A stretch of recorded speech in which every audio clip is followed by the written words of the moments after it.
오늘 우리에게 주신 말씀은 감사의 수준을 높이며 삽시다. 하박국 3장 16절에서 19절 말씀입니다. 많은 은혜 받으시기 바랍니다. 우리 성도님들은 가장 행복한 삶이 되시기를 예수 이름으로 축원합니다. 탈무드에 보면 이런 내용이 있습니다. 이 세상에서 가장 현명한 사람은 누구일까요? 그는 모든 사람들에게 배우려고 하는 사람이다. 또 이 세상에서 가장 강한 사람은 누구일까요? 그 사람은 자기를 이기는 사람이다. 또 이 세상에서 가장 행복한 사람은 누구일까요? 범사에 감사하는 사람이다. 이렇게 기록되어 있습니다. 참 지혜로운 말씀이라고 생각합니다. 범사에 감사하는 사람, 어떤 상황 가운데서도 항상 감사할 수 있는 사람은 참으로 성숙한 감사의 사람이 되어졌을 때 어떤 환경 가운데서도 행복한 삶이 될 줄로 믿습니다. 우리 사랑하는 성도 여러분, 여러분들은 정말 범사에 감사하는 사람들이 되셔서 하나님께서 참으로 기뻐하시는 그런 행복한 삶이 되시기를 예수 이름으로 축원합니다. 오늘 이 본문 말씀은 이 하박국 선지자에 대해서, 이 하박국 선지자는 참 감사의 사람이었다, 이 성숙한 감사의 사람이었다 하는 것입니다. 그때 당시의 상황을 보면은 참 하박국 선지자 그다지 감사할 수 있는 그런 상황이 될 수 없었습니다. 그때 상황을 오늘 이 본문은 어떻게 표현하고 있습니까? 내 창자가 흔들렸고 내 입술이 떨렸도다, 그렇게 표현하고 있습니다. 그 뼈가 썩는 것 같았고 온몸이 부들부들 떨렸다라고 그렇게 표현을 하고 있습니다. 당시에 신흥 강국이었던 바벨론은 이제 애굽을 격파하고 그리고 이 북이스라엘을 이제 침범해서 완전히 북이스라엘은 망하게 됩니다. 또 많은 사람들이 포로로 잡혀가는 그런 상황이었습니다. 그런데 이 바벨론에서 수많은 그러한 군사를 데리고 이제 유다를 치러 오는 것입니다. 사실 이때 당시에 유다의 상황은 이 흉작으로 인해 가지고 먹고 사는 것도 참 힘든 상황이었습니다. 만일 이 유다를 친다면 이 유다는 망할 수밖에 없는 것이겠죠. 그리고 이 포도나무에 포도송이 하나도, 무화과나무에 무화과나무 열매 하나도 남김없이, 그리고 이 양우리에 소우리에 한 마리의 소도 다 끌고 갈 것 같은 그런 절박한 상황이 벌어졌을 때에 바로 이 하박국은 하나님 앞에 감사하고 있는 것입니다. 이런 절박한 상황 가운데 정말 감사할 수 있느냐, 이것은 대단한 수준 높은 감사 신앙이다 하는 것이죠.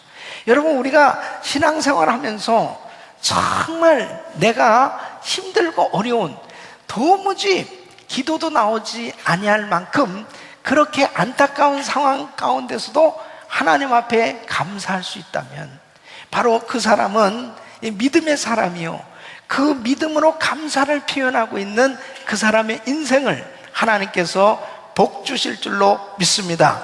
그래서 이 감사는 믿음의 온도계와 같은 것입니다. 감사와 믿음은 비례하게 되어지는 걸 볼 수 있어요. 그래서 정말 뜨겁게 감사하는 사람은 사실 뜨거운 믿음의 결과라고 볼 수 있는 것입니다. 믿음 있는 사람은 정말 하나님 앞에 어떤 상황 가운데서도 흔들림 없이 감사할 수 있게 되어지는 것입니다. 내가 감사할 수 없다는 것은 사실 믿음이 없는 겁니다. 그러니까 정말 이 하박국 선지자도 이러한 절박한 상황, 너무나 엄청난 이 고통스러운 이 환난 가운데서, 이 전쟁의 상황 가운데서 하나님 앞에 감사했다고 하는 것은 대단히 수준 높은 성숙한 감사였다는 것입니다. 이렇게 감사만 할 수 있다면 어떤 어려운 가운데서 우리는 정말 복된 인생이 되어지고 하나님 앞에 영광 돌리는 그런 축복된 삶이 될 수 있을 것입니다. 할렐루야. 그래서 저는 오늘 정말 이 말씀을 통해서 우리의 이 감사의 수준을 좀 높여야 되겠는데, 이 감사만 하면 하나님께서 놀라운 이 축복을 부어주시고 내 인생이 정말 감사가 넘치는 그런 삶이 되어졌을 때 이 행복한 인생이 되어질 수 있기 때문에 정말 이 감사의 삶이 돼야 되겠다 하는 것입니다. 감사하면 어떤 축복이 임하느냐? 첫째는 감사하면 기쁨이 생기는 것입니다. 여러분, 오늘 28절 말씀을 보니까 하박국 선지자는 주위 상황은 처참하고 정말 암담한 상황이었지만은 그는 이렇게 고백을 하고 있습니다. 나는 여호와를 인하여 즐거워하며 나의 구원의 하나님을 인하여 기뻐하리로다. 그러니까 하나님으로 인하여 즐거워하며, 바로 우리 하나님은 기쁨의 근원이 되시는 줄로 믿습니다. 여러분, 내 마음에 기쁨이 있고 즐거움이 넘쳐야 행복할 수 있는 거죠. 아무리 좋은 환경 가운데서도 내 마음이 즐겁고 기쁘지 않으면 행복한 인생이 되어질 수 없는 것입니다. 근데 이 기쁨이라고 하는 것은 내가 만들 수 있는 게 아니에요. 하나님께서 우리 마음에 즐거움을 주셔야 바로 우리 심령에 기쁨이 넘칠 수가 있는 것입니다. 기쁨이 충만한 삶이 될 때 그 인생은 정말 행복한 삶이 되어질 수 있는 것입니다. 어느 때 이렇게 기쁨이 생깁니까? 감사할 때. 할렐루야. 여러분, 내 마음 가운데 지금 원망과 불평이 있잖아요. 그러면 자꾸 내 마음이 낙심되어지는 것입니다. 그러니까 그 사람은 결단코 행복한 인생이 되어질 수 없습니다. 오늘날 얼마나 많은 사람들이 이 우울증에 걸려서 정말 힘들어하고 있는지 몰라요.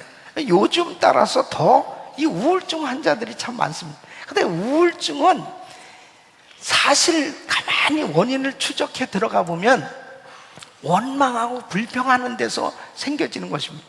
그러니까 내 환경 가운데서 절망스럽고 참으로 상처를 받고 힘들고 어려운 그런 여건 속에서 헤어나지 못하면은 결국은 그 우울증에 시달릴 수밖에 없는 것입니다. 여러분, 감사해 보세요. 우울증이 떠나가는 것입니다. 이 감사하게 되어지면은 내 마음에 이 기쁨과 평강이 흘러넘치는 것입니다. 그래서 잠언 17장 22절 말씀 보면 마음의 즐거움은 양약이라도 심령의 근심은 뼈로 마르게 하느니라. 마음의 즐거움은 양약이라도 그랬습니다. 내 마음에 기쁨이 충만하면 어떤 질병도 이겨낼 수 있는 것입니다. 어떤 어려움도 극복할 수 있는 거예요. 할렐루야. 내 마음 가운데 기쁨이 생겨지는 것은 감사할 때인데, 사실 이 하박국 선지자는 감사할 수 있는 상황이 하나도 없었어요. 그런데 하나님을 생각하니까 마음에 즐거움이 생겨지고, 바로 나를 구원해 주신 그 구원의 하나님을 생각하니까 이 마음에 기쁨이 충만해지는 것입니다. 여러분, 우리가 예수님 생각하면 기쁨이 충만할 수 있는 것입니다. 나 같은 죄인을 위해서 우리 주님께서 십자가를 지시고 고난당하시고 죄와 저주와 질병과 가난을 다 담당하시고 죽으신 우리 주님, 그 주님을 생각하면 내 마음에 놀라운 평강이 임하고 내 심령 속에 즐거움이 생기는 줄로 믿습니다. 그 주님 앞에, 나 같은 죄인을 살려주신 그 주님 앞에 진심으로 감사해 보세요. 그러면 내 마음에 그렇게 평안함이 임하고 그리고 기쁨이 생겨지는 것입니다. 내 마음속에 기쁨과 평강이 생겨졌을 때 우리는 비록 환경은 힘들고 어렵다 하더라도 말할 수 없는 감격과 은혜 가운데 승리하는 삶이 될 줄로 믿습니다. 우리 성도님들 마음에 지금 기쁨과 평강이 없다면 지금 감사가 사라졌기 때문입니다. 바로 주님 앞에 감사해 보세요. 우리 주님의 그 구원의 은혜를 기억하면서 감사해 보세요. 이 마음에 기쁨이 생길 줄로 믿습니다. 두 번째는 감사하면 능력이 임하는 것입니다. 여러분 19절 말씀 보니까 주 여호와는 나의 힘이시라 그랬습니다. 이 하박국 선지자가 바로 이 주님의 그 구원의 은혜를 기억하고 즐거워하고 감사했을 때 바로 그에게 놀라운 능력이 임했습니다. 그래서 그는 이렇게 고백하는 것입니다. 주 여호와는 나의 힘이시라 나의 발을 사슴과 같게 하사 나로 나의 높은 곳에 다니게 하시리로다. 사슴과 같게 하사 높은 곳에 다니게 하시리로다. 벌떡벌떡 뛰면서 너무나 그의 마음 가운데 기쁨이 충만하게 임한 바로 이 사슴처럼 그렇게 높은 곳을 뛰어다니고 있는 그러한 표현을 하고 있어요. 이것은 바로 뭡니까? 지금 절망적이고 힘든 그런 상황이지만 하나님 앞에 감사했을 때 우리 주님께서 능력을 부어주시니까 환난을 극복할 수 있는 힘이 생긴 거예요. 할렐루야. 여러분 보십시오. 정말 엄청난 환난 가운데서도 그 환난을 감당할 수 있는 이 능력이 생겨지면 그 환난은 문제가 아니에요. 우리에게 아무런 문제가 될 수 없어요. 내 삶에 지금 환난의 장애물이 있다 하더라도 그 장애물을 뛰어넘을 수 있도록 하나님께서 우리에게 능력을 주시면 내 앞에 있는 장애물은 아무런 나에게 소용이 없는 거예요. 여러분, 내가 하나님 앞에 감사할 때 하나님은 나에게 능력을 부어주셔서 그 어떤 어려움도 극복할 수 있도록 하나님께서 힘을 주시는 줄로 믿습니다. 다니엘 보십시오. 다니엘이 사자굴에 들어가는 그런 엄청난 시험 가운데서 어떻게 그가 담대하게 그 사자굴에 딱 들어갈 줄 알면서도 하루 3번씩 기도하고 그러면서 계속 감사할 수 있었을까? 사실 보면은 정말 살 떨리는 일입니다. 아니, 자기가 이 총리직을 그만둘 정도가 아니잖아요. 사자굴에 들어간다는 것은 이제 완전히 죽는 거 아닙니까? 그런데도 어떻게 자신만만하게 하루에 3번씩 예루살렘을 향해 창문을 열어놓고 그리고 똑같이 기도하는 거예요.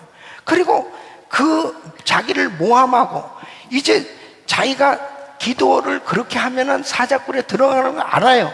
그러면서도 여전히 기도하고 사자굴에 당당하게 들어갈 수 있는 것은 그가 하나님 앞에 감사했을 때 하나님께서 그에게 능력을 주신 겁니다. 그 능력을 부어주시니까 아주 담대한 거예요. 내가 비록 죽는다 하더라도 내가 떳떳하게 하나님을 찬양하고 하나님은 살아계시고 하나님은 위대하신 하나님이시고 그 하나님께서 공의로 역사하시는 그 하나님은 반드시 나를 책임져 주실 것이다. 이 확신이 딱 생기니까 사자굴에 그냥 당당하게 들어가는 거예요. 사자굴에 들어가도요, 하나님의 능력이 딱 임해서 당당하게 사자굴에 딱 들어가니까 사자가 삼키려고 그러다가 다니엘이 너무나 당당하니까 사자가 이게 꼭 그런 거예요, 사실. 예? 그러니까 여러분 보세요. 세상이 우는 사자처럼 우리를 움켜삼켜서 우리를 잡아먹으려고 하는 그런 환난을 가져다줘도 내가 하나님 앞에 계속 감사하는데 나를 구원해 주신 주님 감사합니다. 나를 하나님 자녀 삼아 주신 주님 감사합니다. 나와 함께 하신 주님 감사합니다. 나를 지켜주신 하나님 감사합니다. 나에게 역사하실 주님을 찬양합니다 하고 감사할 때 하나님은 나한테 능력을 부어주시니까 세상이 이렇게 딱 잡히는 거예요. 예? 어떤 환난이 나한테 덮쳐온다 할지라도 자신만만한 겁니다. 왜? 주님이 내게 능력 주시니까요. 그러니까 지금 하박국 선지자는 이제는 다 망하는 거예요. 끝장나는 거예요. 이런 절박한 상황 가운데서도 바로 사슴같이 정말 높은 곳을 다니면서 뛰어다니는 그런 정말 그 마음 가운데 즐거움과 기쁨이 충만했고 바로 그에게는 그 어려움을 극복할 수 있는 능력이 임한 줄로 믿습니다. 우리 사랑하는 성도 여러분, 정말 우리 삶 가운데 절망적이고 정말 다 망한 것 같은 그런 절대 위기 가운데 있다 하더라도 바로 감사해 보세요.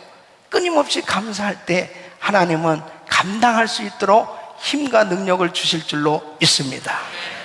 세 번째는 바로 감사하면 물질의 풍요가 임한다 하는 것입니다.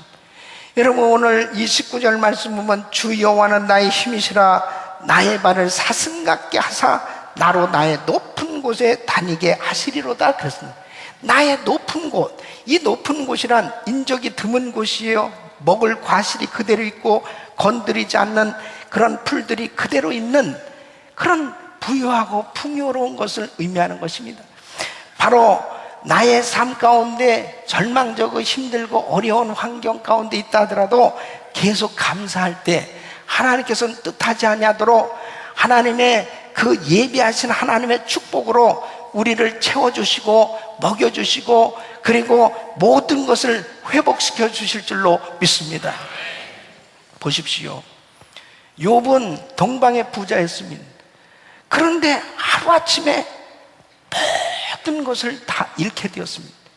그런데 이 욥은 하나님 앞에 계속 감사를 하는 것입니다. 그 감사했을 때 욥기서 42장 10절에 보면 욥의 종말을 보라는 거죠. 욥에게 그전 소유보다 갑절이나 주신지라 그렇습니다. 그러니까 결국 뭐예요? 욥을 다 회복시켜 주실 때 더 풍성한 은혜로 회복시켜 주신 줄로 믿습니다. 여러분, 감사해 보세요.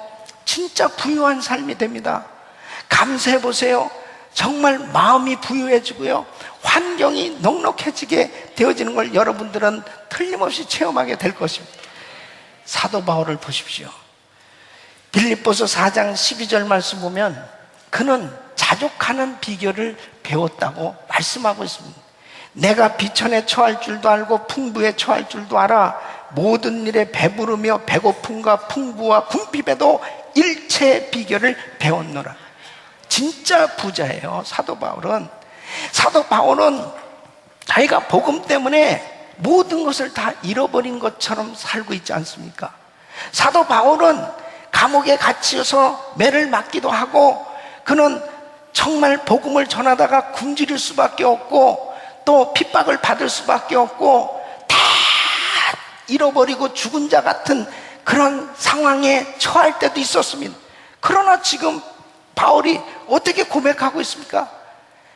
내가 모든 일에 배부르며 배고픔과 풍부와 궁핍에도 일체의 비결을 배웠노라. 나는 정말 자족한다는 것입니다. 어떤 경우에도 만족한다는 것입니다. 이런 사람이 되시기를 축원합니다.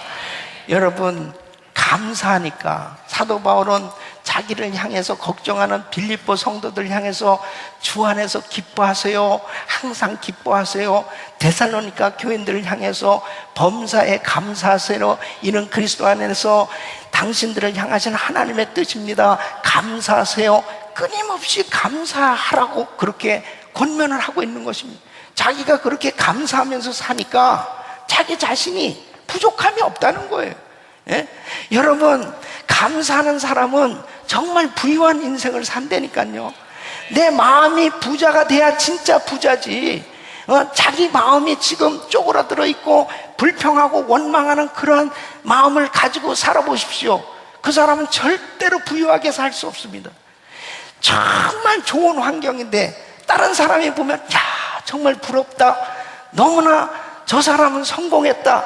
그런데 감사가 없는 사람 보십시오. 그 사람은 정말 가난하게 삽니다. 너무 힘들게 살아요. 너무 어렵게 살아요. 그런데 없는 것 같은데도 정말 그 마음에 감사가 넘치는 사람, 그 삶을 보세요. 작은 것 가지고도 어떻게 그렇게 많은 사람들을 나눠주고 베풀고 그러면서 누리고 사는 모습을 보게 됩니다.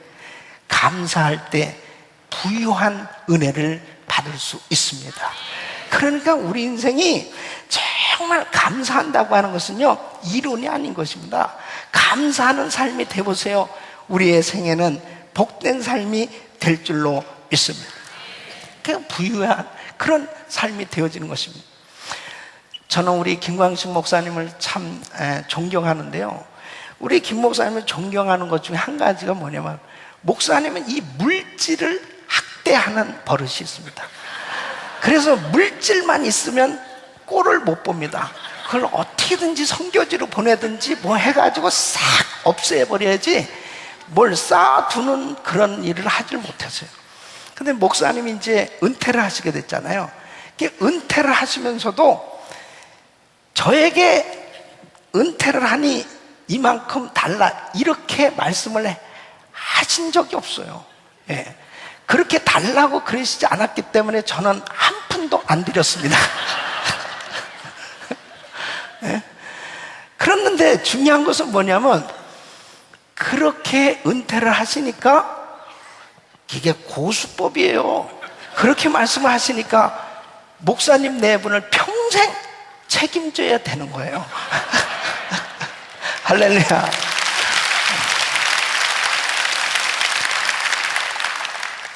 또 사실 줄 것도 없고. 네. 그러니까 여러분 교회가요 물질이 많잖아요. 그럼 싸우는 거예요. 물질이 많잖아요. 그러면 타락하는 것입니다. 부패하는 거예요. 그러니까 교회는 물질이 없어야 돼. 빚이 좀 있어야 돼. 그러면 절대 싸우지 않습니다.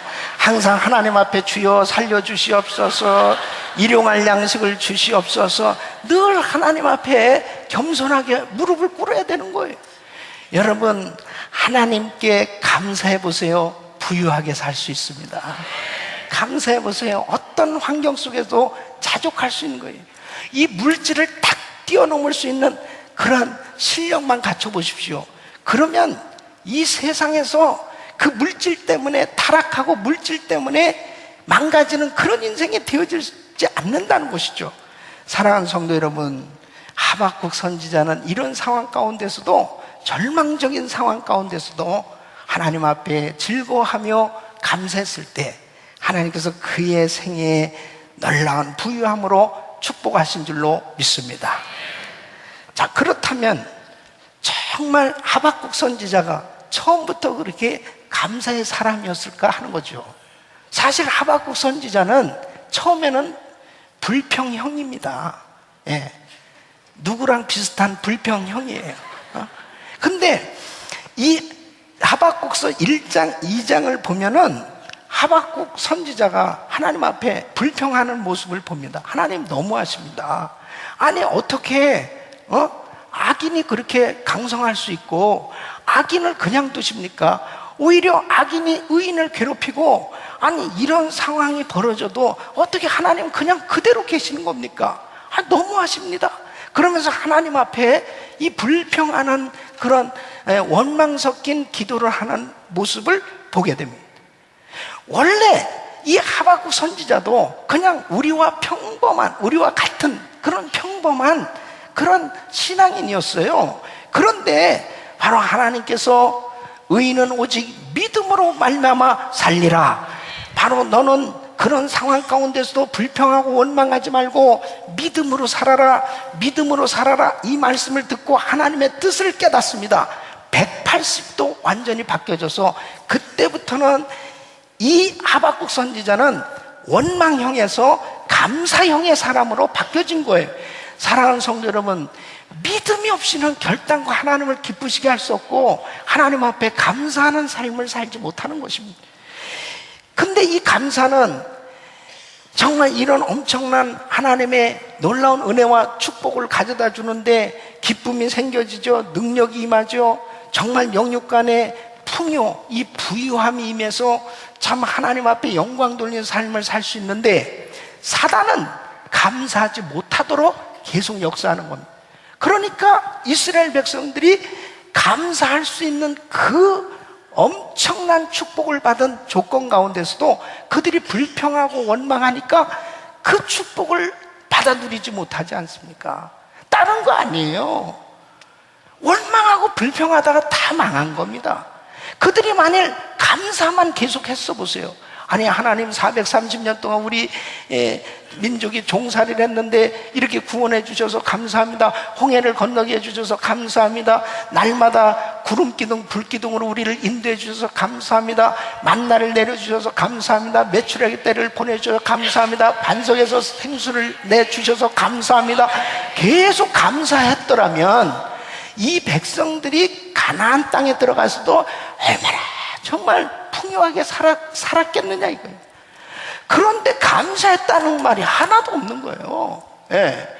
전부 불평하고 원망하는 거예요. 조금만 어려움 생기면 또 불평하고, 조금만 어려움 생기면 또 불평하고. 그러다 보니까 결국은 그들은 참으로 성공적인 삶을 살지 못했습니다. 그래서 여러분, 우리는 추수감사절을 맞이하면서 다시 한번 우리 신앙이 좀 성숙한 감사의 사람으로 변화를 받아야 되겠는데, 그러려면 감사의 수준이 높아져야 되겠다는 것입니다.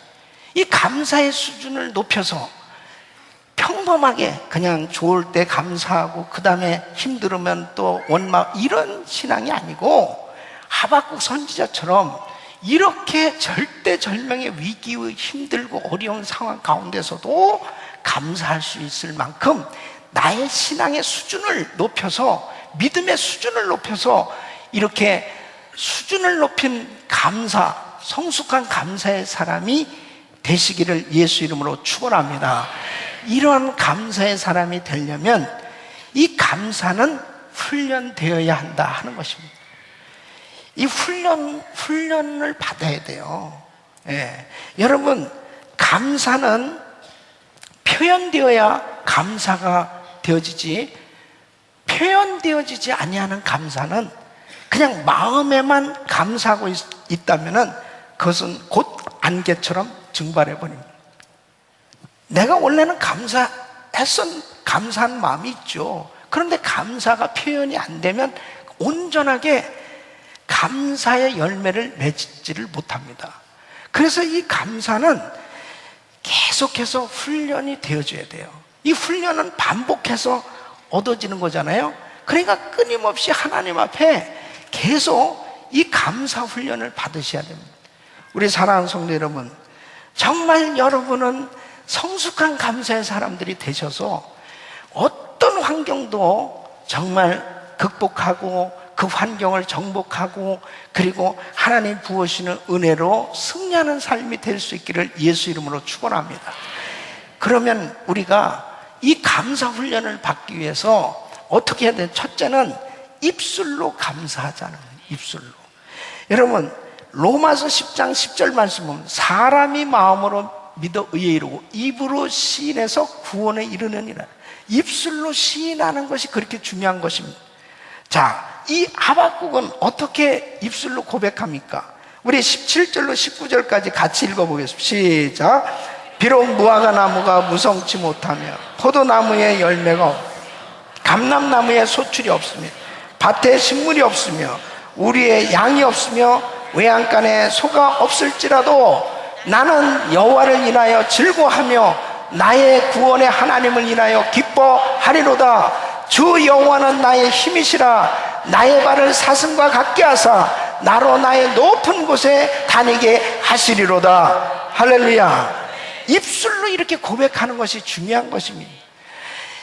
다윗이 여호와는 나의 목자시니 내가 부족함이 없으리로다. 그렇게 입술로 고백한 대로 하나님은 그의 인생을 부족함이 없도록 축복하신 줄 믿습니다. 욥도 결국 그에게 엄청난 시험과 환난이 닥쳐왔습니다. 그런 상황 가운데 이 욥이 입술로 하나님 앞에 감사하는 거예요. 이게 참 중요한 것입니다. 자꾸 우리는 입술로 감사하는 것, 이것이 굉장히 중요한 것입니다. 욥에게 닥쳐온 시험은 엄청난 어려움이었어요. 예? 하루는 종들이 오더니 주인님 큰일 났습니다. 떼강도가 와서 우리의 모든 재산을 다 약탈해가고 종들을 죽였습니다. 그런데 또 좀 있으면 주인님 큰일 났습니다. 이 태풍이 그냥 집을 쳐가지고 주인님의 10자식이 그냥 다 죽었습니다. 기절할 그런 정말 나쁜 소식을 듣습니다. 이런 상황 가운데 욥기서 1장 20절로 22절 보면 욥이 일어나 겉옷을 찢고 머리털을 밀고 땅에 엎드려 경배하며 가로되 내가 모태에서 적신이 나왔사온지 또한 적신이 그리로 돌아가올지라 주신 자도 여호와시요 취하신 자도 여호와시니 여호와의 이름이 찬송을 받으실지니라 하고 이 모든 일에 욥이 범죄하지 아니하고 하나님을 향하여 어리석게 원망하지 아니하니라. 참, 이 마음을 지키고 입술을 지킬 수 있다는 것은 대단한 신앙입니다. 입술로 원망하지 않았습니다. 그런데 이제 자신이 죽을 병에 걸린 거예요. 이런 상황에 벌어졌을 때 참 기가 막히잖아요. 그때 그 옆에 아내가 뭐라고 그럽니까? 예? 욥기서 2장 9절로 10절은 그 아내가 그에게 이르되 당신이 그래도 자기의 순전을 굳게 지키느뇨 하나님을 욕하고 죽으라. 참 여자들이 정말 대단합니다. 아마 진짜 욥이 건강하고 그 다음에 그냥 동방의 부자요 잘 나갈 때는 말이야 그냥 욥의 부인이 할렐루야 할렐루야 아멘 뭐 그러면서 얼마나 좋아했겠어요. 그랬는데 그냥 재산 다 날라가고 그 다음에 욥이 이제 머리부터 발끝까지 악창이 나가지고요 그냥 기와짝으로 몸을 득득 긁고 있고 완전히 망한 거예요. 예. 이런 상황이 되어서 가만히 보니까 욥의 아내가 그 상황에도 보니까 야 이렇게 순전을 지키는 사람이 없는 거야. 입술로 전혀 하나님을 원망하지 않는 거예요. 예. 진짜 얄미운 거야. 그래도 순전을 지키겠냐? 하나님 욕하고 죽어버려라 그러는 거예요. 진짜 무섭습니다. 무서워요. 예. 이렇게 이야기를 들은 욥이 뭐라고 답변을 합니까? 예? 그가 이르되 그대의 말이 옷을 어리석은 여자 중 하나의 말 같도다. 이렇게 표현을 아주 거창하게 하고 있는 거죠. 사실은 입 좀 닥쳐라. 우리가 하나님께 복을 받았은즉 재앙도 받지 아니하겠느냐 하고 이 모든 일에 욥이 입술로 범죄치 아니하니라. 참 너무너무 참 훌륭하잖아요. 우리 사랑하는 성도 여러분, 진짜 우리 신앙생활 잘하다가 때로는 참 힘든 일 생기잖아요. 그래도 제가 부탁드립니다. 절대로 집에서 하나님 욕하거나 목사님 욕하지 말라고. 절대로. 예? 아멘? 예. 여러분이 입을 뒤집어 쓰고 욕하는 것도 다 알아, 주님이. 예? 그러니까 어떤 상황 가운데 입술을 굳게 지키고. 왜? 아직 하나님의 때, 아직 하나님의 역사는 끝나지 않았으니까. 예? 끝장난 게 아니에요, 아직도. 하나님은 살아계셔서, 어떤 분이 이렇게 표현하더라고요. 하나님은 시퍼렇게 살아계셔서 예? 우리에게 역사하고 계신 줄로 믿습니다. 그 하나님께서 우리를 다시 회복시켜 주시고 역사하실 그 주님을 바라보고 정말 마음은 괴롭지만 입술로 막 그냥 원망이 나오려고 하다가도 주여 하나님 감사합니다. 하나님 영광 받아 주시옵소서. 하나님 감사합니다. 끊임없이 입술로 감사하시기를 축원합니다. 입술로 감사하는 것이 그렇게 중요한 거예요. 그 어떤 집사님이 암병으로 사형 선고를 받았습니다. 그 집사님에게 1000번을 한번 하나님 앞에 감사해 보세요. 감사합니다, 감사합니다. 그렇게 한번 해보세요. 근데요, 이 암에 걸린 집사님이 하나님 감사합니다, 감사합니다, 감사합니다 1000번 하는 동안에 하나님의 놀라운 은혜가 임한 거예요. 그래가지고 그 암이 깨끗이 났어요. 암에서. 할렐루야, 주님을 찬양합니다. 여러분 정말 입술에 권세가 있는 줄로 믿습니다. 저는 최소한 만일 그 병은 어떨지 몰라도 여러분 내가 1000번을 계속 감사하잖아요. 마음의 병은 확실히 고쳐집니다. 왜냐하면 사람들이 하나님을 향하여 잠재의식 속에 섭섭한 생각이 있는 사람들이 있어요. 뭔가 굉장히 하나님 앞에 불만과 불편한 생각을 가지고 있는 경우가 있어요. 그러니까 신앙생활하면서 잘 감사가 안 되는 겁니다. 솔직히 진정으로 이렇게 감사가 잘 안 되는 거는 내 잠재의식 속에 하나님을 향하여 뭔가 섭섭한 그런 생각이 있을 때예요. 근데 내가 입술로 계속 감사합니다, 감사합니다, 감사합니다, 끊임없이 감사를 고백하는 가운데 내가 하나님 앞에 섭섭했던 그 생각까지도 싹 사라지고 바로 감사의 사람으로 바뀌어질 줄로 믿습니다. 그렇게 입술로 감사하는 게 중요해요. 감사할 때 내 생각 속에 끊임없이 하나님을 향하여 계속 감사하는 생각이 만들어지기 때문에 그런 것입니다. 에베소서 5장 4절은 누추함과 어리석은 말이나 희롱의 말이 마땅치 아니하니 돌이켜 감사하는 말을 하라 그랬습니다. 여러분 절대로 입술로 쓸데없는 말 하지 마시고 하나님 앞에 감사의 말을 하시기를 예수 이름으로 축원합니다. 어떤 분이 자녀 셋을 키웠는데 너무 잘 키운 거예요. 정말 성공적으로 이 자식들을 잘 길렀습니다. 그래서 그분에게 가서 물어봤답니다. 정말 그 부모는 너무나 지극히 평범한데 무슨 교육과도 아니고 그런데 어떻게 이 자식들을 이렇게 잘 길렀습니까? 그랬더니 저희는 별로 한 것이 없고요, 3가지를 얘기했습니다. 우리 애들이 어려서부터 첫째, 너 꼭 감사하는 사람이 되라. 2번째, 너 꼭 불평하거나 원망하는 사람 사귀지 마라. 3째, 너는 꼭 감사하는 사람과 사귀라. 그렇게 감사하는 것을 어려서부터 가르쳤다는 거예요. 그러니까 어려서 엄마가 음식을 해줘도 엄마 감사해요.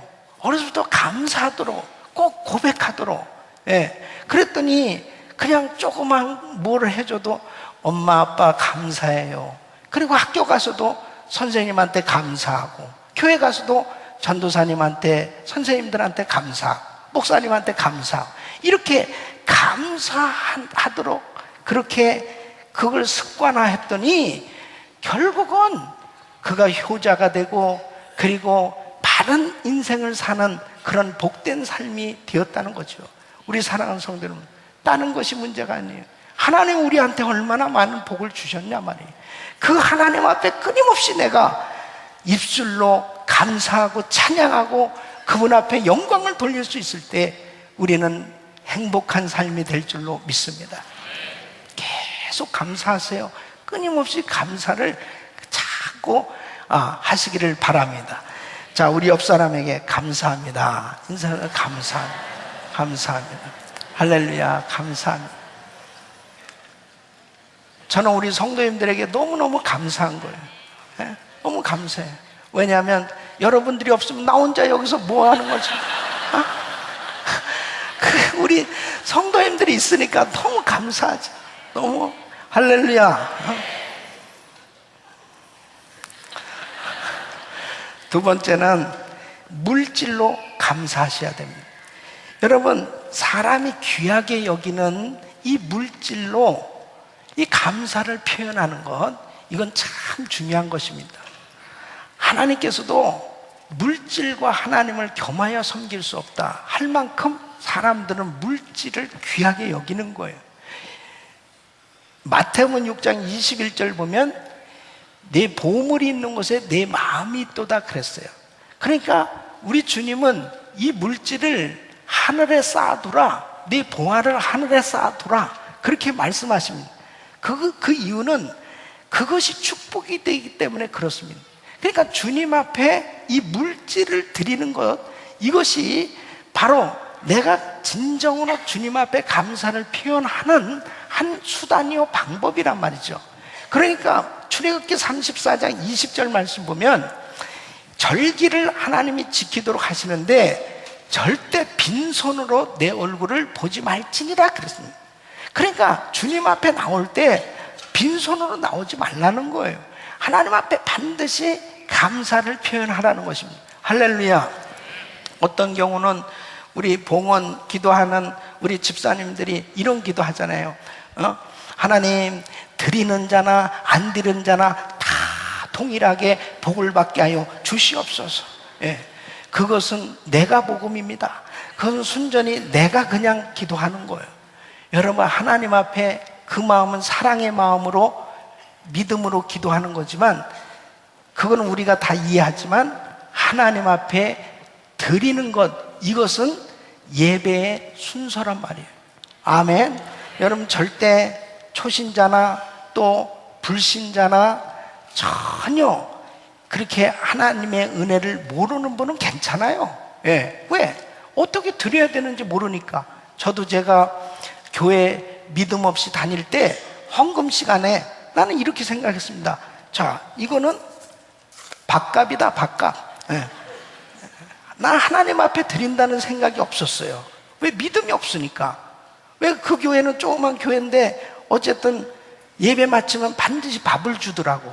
그래서 나는 밥값이라고 그래서 이렇게 냈어요. 난 떳떳하게 밥값 내고 교회 다닌다, 이런 생각했어요. 근데 은혜를 받고 나니까 하나님 앞에 드리는 건 예배더라고. 내가 하나님 앞에 물질을 많든 적든 간에 하나님 앞에 드리는 이 표현이 얼마나 저는 지금도 생각나요.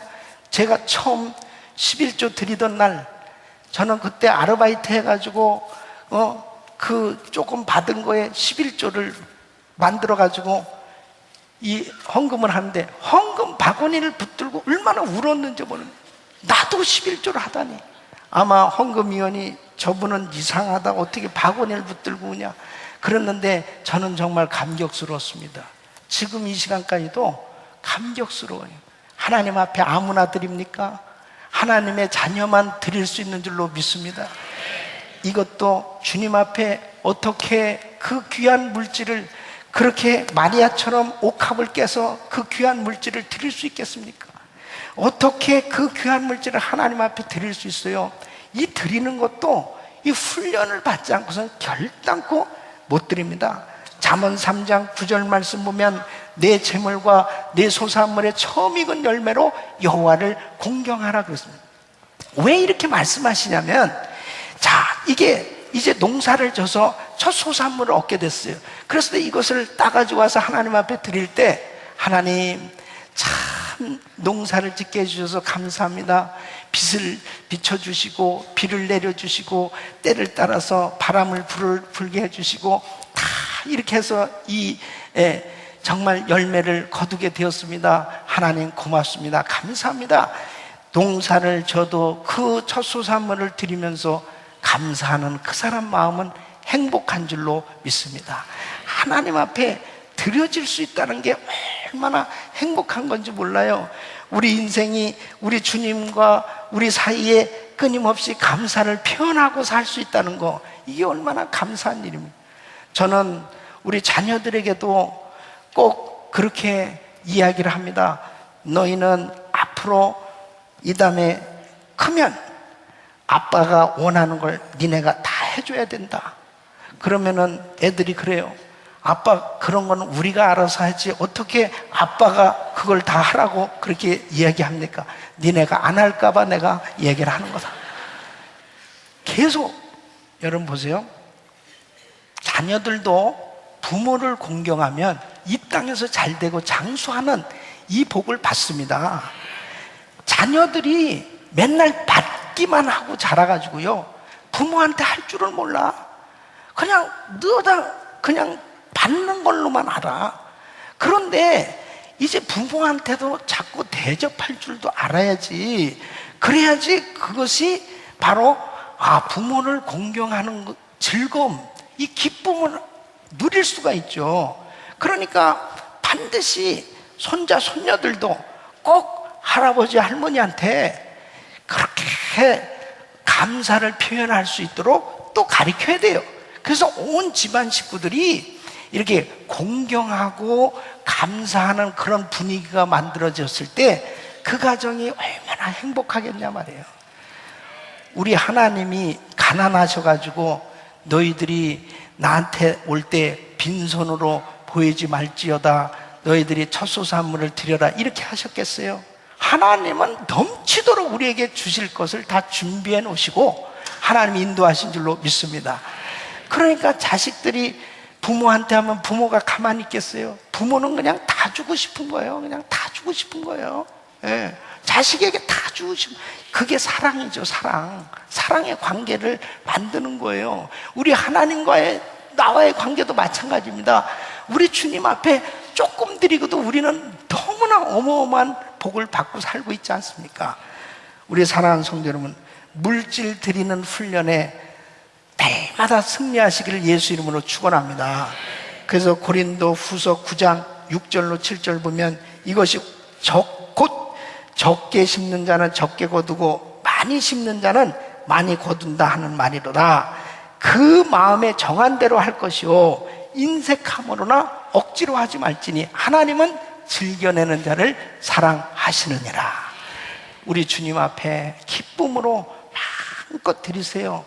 이것이 바로 정말 잘 훈련되어지잖아요.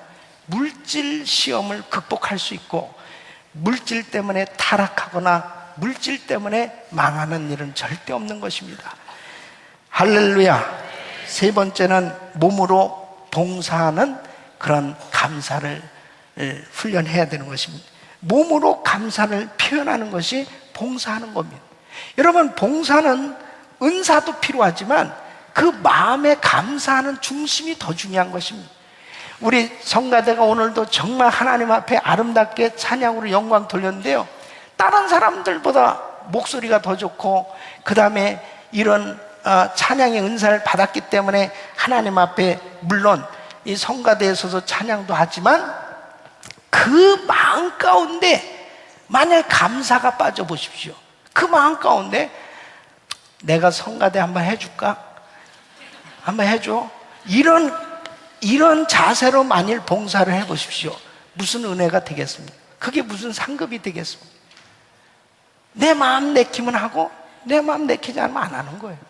그런데 내 마음에 정말 나를 구원해 준 주님의 은혜에 감사, 내가 무엇이라도 하나님 앞에 정말 봉사하면서 그 감사를 표현해야 되겠는데 우리 하나님 앞에 내가 그래도 가지고 있는 이 몸을 주님 앞에 드려서 하나님 앞에 감사를 표현하자. 이렇게 봉사할 때 우리 주님이 기뻐 받으신 줄로 믿습니다. 사랑하는 성도 여러분, 누가복음 8장 2절로 3절 보면 예수님의 사역을 전적으로 도운 여인들이 있습니다. 예수님과 예수님의 제자들이 이 마을 저 마을 다니면서 복음을 전할 때 뒷바라지 해주지 않으면 어떻게 음식을 준비하고 어떻게 빨래를 하고 어떻게 그 모든 사역들을 정말 감당을 할 수 있겠습니까? 그때도 벌써 여전도회가 구성이 된 거예요. 그래가지고 누가복음 8장 2절 3절 보면 또 악귀를 쫓아내심과 병고침을 받은 어떤 여자들 곧 7 귀신이 나간 자 막달라인이라 하는 마리아와 또 헤롯의 청지기 구사의 아내 요한나와 또 수산나와 다른 여자가 함께하여 자기들의 소유로 저희를 섬기더라. 그랬습니다. 보십시오. 병 고침 받고 이렇게 귀신 쫓겨나가고 깨끗함을 이 병에서 자유함을 받은 이런 여인들이 그냥 나 건강해져서 감사합니다 이것으로 끝난 게 아닙니다. 저희의 소유로 섬기더라 그랬습니다. 시간과 물질을 들여서 예수님의 사역을 섬겼던 것을 볼 수 있습니다.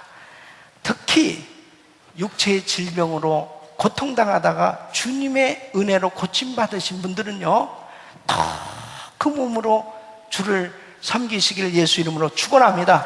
그때 하나님의 건강 주세요. 그때 하나님께서 더 은혜를 더하여 주시니까 더 그전보다 건강함으로 하나님 앞에 쓰임받을 수가 있는 것입니다. 우리 사랑하는 성도 여러분, 이제 다음 주일은 추수감사 주일로 하나님 앞에 최상의 감사 예배를 드리길 원하는데요, 이번 한 주간 동안에 우리는 새벽 예배를 드리면서 우리 주님 앞에 정말 감사의 수준을 높여서 성숙한 감사의 사람이 되어지기를 원합니다. 여러분이 정말 여러분의 그 귀한 몸을 우리 주님 앞에 올려드려서 하나님 앞에 아름다운 감사를 올려드리고 감사의 예배를 드림으로 그 행위를 옳게 하는 자에게 하나님의 구원을 보이라고 하신 그 말씀 그대로 최상의 감사 예배로 여러분의 삶이 아름답게 하나님 앞에 올려드리고 감사하는 복된 인생이 되시기를 예수 이름으로 축원합니다.